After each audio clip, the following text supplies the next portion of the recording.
Thanks, Brian. Well, we are approaching Memorial Day weekend, which means fun in the sun, sand, and the pool. But the water that your kids are going to be swimming in could be making them sick. Fox News Medical A-Team's Dr. Mark Siegel joins us live from the Skyline Hotel pool in New York City. Good morning, Dr. Siegel.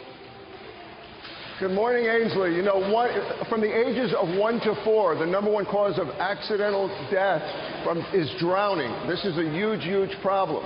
And luckily, we have guys like Jim Spears, Swim Jim, who's the president of the Safer 3 Water Safety Foundation. He's here with me. And what Jim does is these hotel pools during the day, the hotel doesn't use them. You use them to train kids.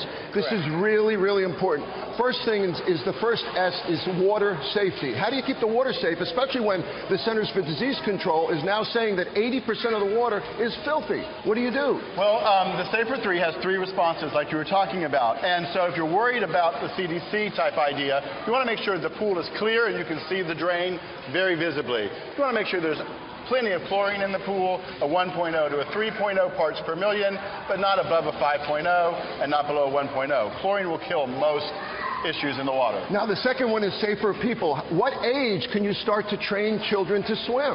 So at Swim Gym, we start kids at 2 months. And we take them all the way to adults. Our 2-month to 6-month program is a free program to get children introduced into the water. And then once they start 3 years of age, then they actually start doing more of the skills in the swimming. So you've got babies here and beginners here and more advanced children there. And you told me a horrible story about a fence not being there and somebody in a tent rolling in. You got to have the fence around there. The third is rescue. And in Hollywood, you see, help me, I'm drowning. But that's not the way it is in real life, right? No, well, how is it in real life when people are in trouble? Children drown without a sound. What happens? Show me. Guys? Glinda.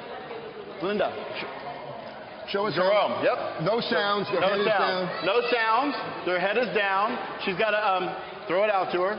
So the idea is reach. Wow. Or throw. Grab. Don't go. And pull the child in. And then let someone know. So that's the idea that we teach children. Reach or throw, don't go, let someone know. And you get them out of the water. How much time you have to save them? If they're face down in the water, brain damage starts 2 to 3 minutes. So you do CPR? Everyone around the pool should be, is it lifeguard CPR trained? It's any CPR at this point in time, but you take CPR classes every year because CPR is always changing. Should you always have a lifeguard at a pool? You should always have a lifeguard at a pool, or if in your backyard pool, you should always have a water watcher. That's a responsible person watching the water, that's not on their phone, that's not on their iPad, that's not going inside the house to get a glass of water. They're just focused on their child and what's going on in the pool. Final thing, what do you teach a young child to do if they're in trouble? What do they do in the pool? We teach children to roll on their back and float so they can make a decision. They'll hang on their back and float, then they can make a decision or cry for help, and then roll over and swim to the wall. Great suggestions. Ainsley, back to you. Yeah, great information for us, Dr. Siegel. Thank you so much.